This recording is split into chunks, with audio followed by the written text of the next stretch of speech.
안녕하세요. 절대값TV의 명품PA 한피디입니다. 자, 오늘은 법인 매물 폭탄 시작되었다. 법인 패닉셀링이 시작되었다. 자, 오늘 이 주제를 가지고 한번 이야기해 보겠습니다. 자, 요즘 정부가 제일 기대하고 있는 부동산 시장의 변화는 8말9초라는 이 단어에 다 들어가 있어요.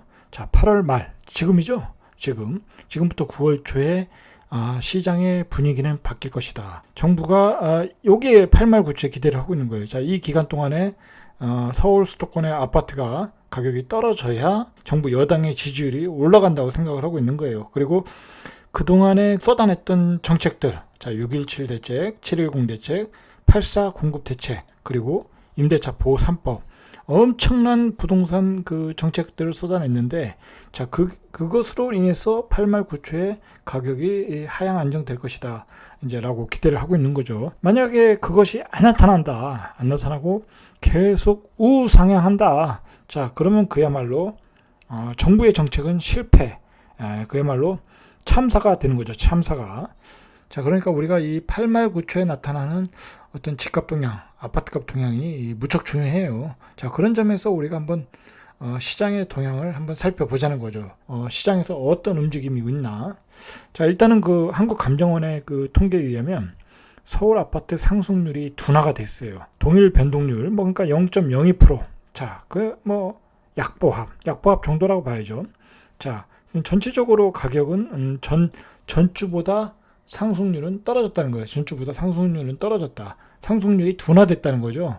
그러니까 냉정하게 얘기하면 아직도 상승 중인데 상승률은 둔화됐다. 자, 그러니까 다음 주 되면 더 떨어져야 되겠죠. 자, 그 다음 주 되면 예를 들어서 9월 중순, 9월 말 되면 보합이 된다든지, 자, 그렇게 돼야 이 수많은 부동산 대책들이 성과를 보게 되는 거죠.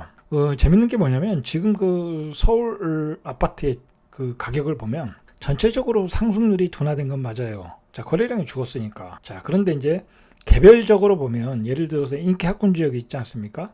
강남이나 음마 아파트, 이런 잠실 주공 아파트.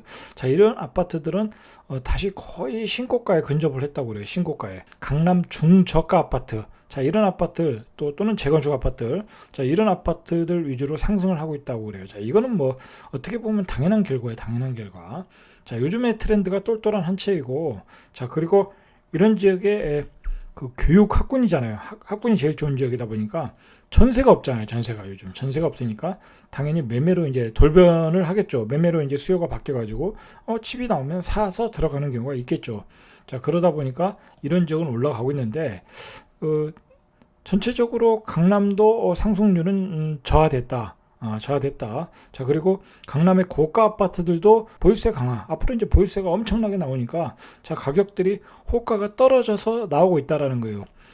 자, 그러니까 강남 지역은 2주째 보합세라고 그래요. 전체적으로는 보합세고, 개별 핵심 지역으로 보면 신고가에 근접한 건 있다. 그러나 평균적으로 보면 이제 보합세. 자, 어느 정도 정부의 정책이 좀 먹혀 들어가고 있다. 라고는 볼 수 있어요. 자, 그 효과가 아주 잘 나타나는 건 아니지만 대체로 상승률은 떨어지고 있다. 자, 강남은 보합세로 가고 있다. 그럼 시간이 지나면 세금 강화 정책이 먹혀 들어갈 여지는 있다고 보는 거예요, 지금. 지방은 다주택자 규제로 거의 직격탄을 맞고 있어요. 자, 이건 이제 왜 직격탄을 맞고 있냐? 자, 그것의 원인은 이제 법인들의 패닉 셀링, 이제 패닉 바잉이 아니라 매물 폭탄이 이어지고 있다는 거죠. 자, 그런데 우리가 여기서 한번 더 체크해야 될 게 뭐냐면 상승 지역, 매매 가격이 아직 강보합, 강하게 상승인 지역들은 아직도 세종, 서울, 경기도 광주, 수원, 영통, 이렇게 이제 핵심 지역들은 아직도 상승을 하고 있다. 자, 그리고 하락은 지방 지역에서 하락이 집중적으로 나타나고 있다. 자, 이제 그렇게 보시면 돼요. 자, 그 하락 지역이 어디냐? 마산, 자, 동두천, 안성. 자, 이런 지역, 동두천, 안성, 이제 이런 지역은 수도권 외곽 지역이죠. 이렇게 수도권 중에서도 비인기 지역. 굳이 이런 지역을 투자로 살 필요가 없다고 생각하니까 그동안 법인들, 그다음에 투자자로 들어갔던 매물들이 나오는 거죠. 그동안 투자로 들어갔던 지역이 아닌데 투기로 들어간 또 지역이잖아요. 이런 지역이. 자, 그러니까 이제 이런 지역의 매물들이 집중적으로 나오고 있다는 거죠. 이제 이런 지역에 이제 매물을 판다는 게 이제 쉽지 않겠죠. 자, 그리고 부산도 가격이 조금 낮은 지역, 영도, 중구, 북구, 자 이런 지역들도 이제 나오고 있고, 그리고 이제 법인들이 가장 많이 들어갔던 청주, 흥덕구, 자 이쪽도 매물들이 나오고 있다고 그래요. 자 이런 지역들이 바로 이제 지방 법인 매물들이 본격적으로 나오고 있다. 자 그래서 지방의 가격들이 하락을 하고 있다. 이제 그렇게 보시면 돼요. 법인의 패닉 셀링이 되고 있는데, 자, 이 수치를 한번 보시죠. 자, 법인의 7월 감정평가원의 그 자료에 의하면 법인이 7월 동안에 매매한 아파트 8,278건 정도 매도를 했다고 그래요. 자, 이게 6월 달에 비해서 33%가 증가했다고 그래요. 자, 이 법인에 대한 세금 폭탄이 나온 게 6.17 대책이죠. 자, 6.17 대책이 나오자 7월 달에 이렇게 많은 매물들을 쏟아냈다. 자, 그러면 이제 다음 달에 8월 통계가 나오겠죠. 자, 그러면 다음 달엔 더 올라갈 가능성이 높겠죠. 9월 달도 더 올라갈 가능성이 높겠죠. 자, 그러니까 법인 매물들은 계속 쌓여가는 거예요. 쌓여간다. 자, 그러니까 그런 법인 매물들이 쌓이는 지역은 집값이 하향 안정되겠죠. 하락세로 떨어지겠죠. 자, 이제 그렇게 예상을 해야 된다는 거예요. 실수요자들은. 그러니까 그런 지역에 사시는 분들은 천천히 사셔도 돼요. 천천히. 급하게 사시지 말라는 얘기예요. 천천히 자기가 원하는 가격이 오면 살아라. 자, 이 수치가 얼마나 많은가는 1월 달에 3,370건 정도 매도를 했고, 자, 3월 달 코로나 바이러스가 한참일 때 한 4,317건. 자, 그리고 코로나 바이러스가 한참일 때 5월에 4,935건. 자, 그러니까 7월에 거의 뭐 33%가 증가했다는 게 맞겠죠. 자, 그 원인은 6.17 대책의 법인 세금 강화 이후에 매도가 증가했다. 자, 그 6.17 대책 중에 가장 핵심이었던 게 바로 6억 원 기본공제를 제거한 것이 결정적이었고, 중과세를 부과한 거죠. 중과세. 내년부터 10% 더 중과세를 해버린다니까 법인들이 이제 매물을 털어내는 거죠. 그리고 이제 종부세가 이제 강화됐으니까 도저히 버틸 수가 없는 거죠. 이 법인들의 7월달 이 매매 거래량은 지난달 아파트 매도량의 8.1%라고 그래요. 이거 어마어마한 거예요. 어마어마한 거. 자, 이게 양이 거래되는 아파트 100% 중에 8%가 법인 매물이다. 이거 자체가 어마어마한 거다. 이 매물들이. 자, 법인이 주택을 보유할 이유가 없어졌어요. 법을 개정하는 바람에 6.27 대책 이후에. 예를 들어서 그 보유세가 적용 비율도 높여지고, 그 다음에 기본공제가 없어지니까 집값이 상승할 이유도 없고, 세금만 내라고 하니까 법인들이 물건을 쏟아내고 있는 거예요. 자, 그러니까 반대로 법인 아파트 취득도 급감을 하고 있겠죠. 자, 어느 지역이 매물이 폭탄으로 나오나 한번 보시죠. 일단은 인구가 제일 많고 지역이 제일 넓은 경기도에서 이제 많이 나왔겠죠. 자, 그리고 이제 법인들이 어떻게 보면 제일 많이 매수한 데가 경기도 지역이에요.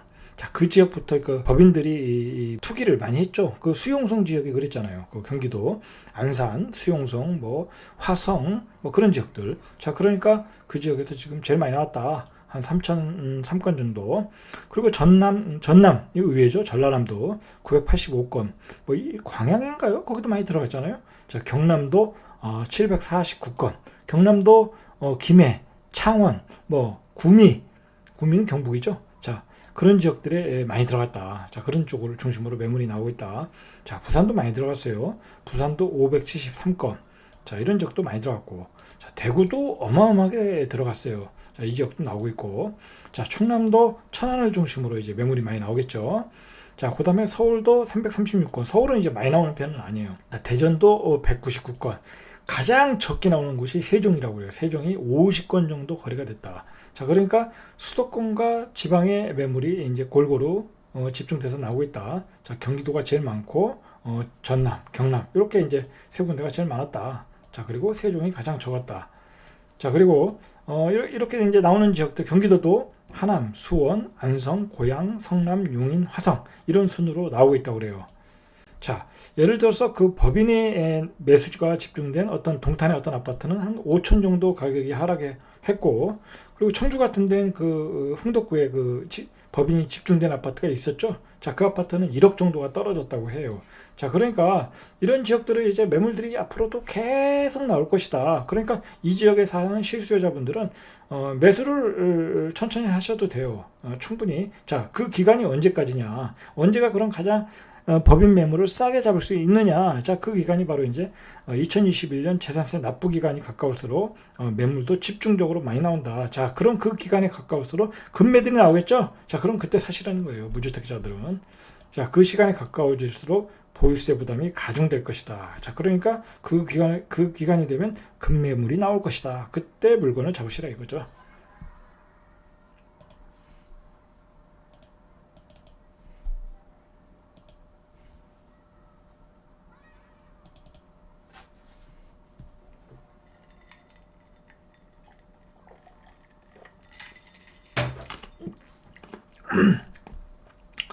자, 이런 법인 매물 폭탄에 의한 시장의 영향과 저의 생각을 한번 정리해 보겠습니다. 자, 이제 그 법인이 그 지방에서 팔면 이제 뭐 법인을 해체하겠죠. 그 법인에서 이제 돈을 빼겠죠. 자, 그러면 이제 뭐 개인적으로 뭐 투자를 하거나 아니면 그 법인을 이름을 가지고 또 다른 아파트를 사거나. 근데 뭐 기본 공제가 없으니까 뭐 법인을 이용할 일은 없겠죠. 자, 그러니까 그 돈이 또 어디로 가겠냐, 이거 어디로 가겠냐. 자, 결국은 서울 수도권의 알짜배기 똘똘한 한 채로 또 갈 가능성이 있다. 자, 그런 지역과 그렇지 않은 지역의 양극화 현상이 일어날 것이다. 자, 이 법인 매물이 적은 곳이 어디냐? 바로 서울 세종이죠. 자, 그러니까 이 지역이 강세를 띠고 있는 거예요. 서울 세종 지역이 강세를 띠고 있다. 법인 매물이 적은 곳이. 자, 그래서 수도권의 경우에는 지역에 따라 차별이 있어요. 수도권도 인기 지역이 있고 비인기 지역이 있을 것이다. 이제 그렇게 구분을 하셔야 돼요. 자, 서울, 세종, 그리고 수도권 인기 지역. 자, 이런 지역으로 다시 그런 자본들이 들어올 수 있어요. 그 셀링한 자본들이. 자, 그러니까 그런 지역의 아파트는 계속 강보합을 유지할 거라는 얘기죠. 자, 그래서 현 제도 하에서는 바로 이런 제도 하에서는 지역 차별화는 뚜렷할 것이다. 그렇게 보셔야 돼요, 이제. 자, 그러니까 우리가 이제 예전에 그 지방 아파트를 살 때는 지방이 메인이 아니었죠. 우리가 이제 서울 수도권에 한 채를 갖고 지방에 한 채를 더 갖는 경우가 있었죠. 그리고 먼저 지방을 팔고 그랬잖아요. 아니면 세컨하우스를 이용하거나 아니면 투자로 사거나. 자, 그런데 이제 앞으로는 지방 아파트를 살 일이 없다는 거예요. 지방 아파트를 살 일이 없어졌다. 그러니까 지역 차별화가 뚜렷하게 나타날 것이다. 당분간은 이 규제 하에서는. 자, 그런데 이런 분들이 있더라고요. 앞으로는 나아지지 않겠냐. 그 과거를 생각하는 거예요. 지방 아파트의 그 영광스러웠던 시절. 자, 그 시절이 언젠가는 오겠죠. 분명히 언젠가는 올 거다. 저는 그렇게 생각을 해요. 언젠가는 온다. 자, 그런데 그것이 당분간은 아니다. 근데 그게 곧 올지도 모른다. 그런 착시 효과를 가지고 개인 투자자들이 이렇게 또 지방 가서 다주택자로 갭 투자를 하시거나 그런 분들이 있는 것 같아요. 자, 그것은 아닌 것 같다. 당분간은 그렇게 되기가 어렵다. 그건 너무 성급한 투자다. 그렇게 보시면 돼요. 자, 그리고 앞으로는 우리가 또 뭘 생각을 해야 되냐면 우리의 그 소득 평균이 높아질수록 삶의 질이 높아질수록 어떤 고급지에 대한 선호 현상은 뚜렷할 것이다. 일단 그렇게 보셔야 돼요. 지역 내에서의 그 고급지와 비고급지의 가격 차이도 크게 날 것이다. 일단 그렇게 보자는 거죠. 자, 이렇게 그 법인 매물에 의해서 지방 아파트 가격의 하향 안정. 자, 그 돈들이 다시 서울 수도권 또는 인기 지역으로 다시 들어오면서 시장은 이제 양극화로 갈 거예요. 양극화. 자, 양극화. 그러니까 평균적으로 8말 9초. 자, 8말 9초가 되면 어느 정도 시장은 안정적으로 갈 것 같아요. 제가 보기엔 안정적으로 갈 가능성이 있다. 다만 이제 걱정되는 게 전세 가격이 폭등을 하니까 저 전세집을 아예 구하지를 못하니까 그게 매매로 돌변할 가능성이 있어요. 자, 그러면 서울의 아파트 가격, 전세가 모자른 지역은 또 폭등할 가능성은 없지 않아 있다. 자, 이제 그게 문제라는 거죠.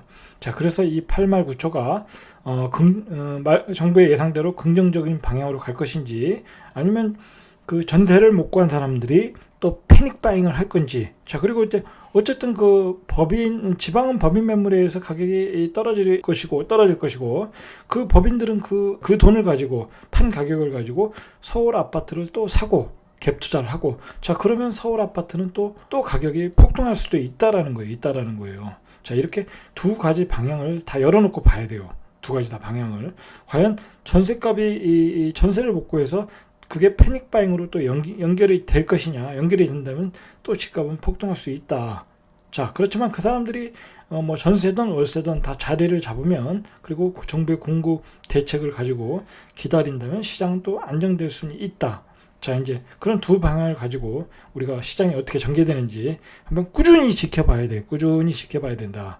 자, 시장은 지금부터 이렇게 예측할 수 있는 영역이 아니에요. 예측할 수 있는 영역이 아니고, 내가 그 시장에서 계속 그 거래되는 것을 수시로 관찰을 해야 돼요. 특히 무주택자, 실수요자들은 이 신문에서 나오는 어떤 통계, 뭐 나오는 통계들은 가지고 내가 대응을 하면 늦는다. 대응을 하면 늦고, 계속 자기가 집을 사고자 하는 지역에 모니터링을 하시고, 부동산에 전화하시고, 그 또 긴밀하게 연결할 수 있는 항상 그 통화 가능한 부동산 하나 알아두시고, 그러면서 계속 시장이 어디로 튈지를 모른다는 거예요. 지금 어디로. 그 전세를 못 간 분들이 패닉 바잉을 해서 또 집값이 폭등할 수 있는 여지도 있고, 정부의 예상대로 또 시장이 이렇게 안정적으로 갈 수도 있고, 자, 그런 두 가지 방향이 다 열려 있다는 거예요. 자, 그런 점을 그 무주택 실수요자들은 다 열어놓고 항상 관찰을 해라. 항상 전화를 하고, 항상 긴장을 하고 시장을 바라보라는 얘기예요. 자, 이상 절대값 튜브의 명품 PD, 한 PD였습니다.